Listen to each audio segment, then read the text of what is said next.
serait inconcevable de ne pas aborder l'aspect musical de la ville de Vienne.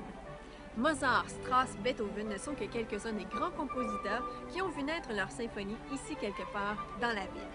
C'est ce qui nous amène à l'Opéra de Vienne. Il ouvra ses portes le 25 mai 1869 par une représentation de Don Giovanni de Mozart. L'Opéra d'État de Vienne, ou le Staatsoper en allemand, est une compagnie publique d'opéra et de ballet.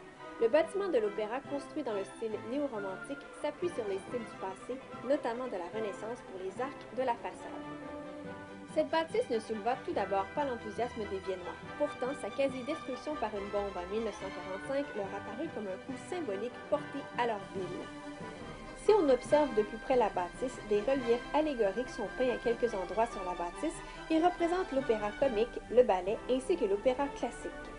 Devant l'entrée principale se trouvent 5 statues de bronze qui symbolisent l'héroïsme, le drame, la fantaisie, l'humour et l'amour. L'opéra fut le premier des grands projets du Ringstrasse et fut construit de 1861 à 1869.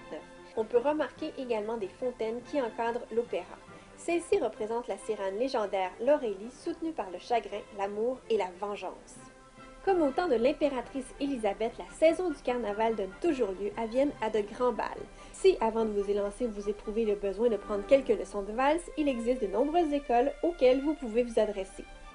Venez découvrir ou redécouvrir l'Opéra de Vienne, que ce soit pour entendre une pièce de Strauss, Mozart, Beethoven ou encore pour assister à une représentation de ballet et, si le cœur vous en dit, même venir valser lors d'un fameux bal viennois.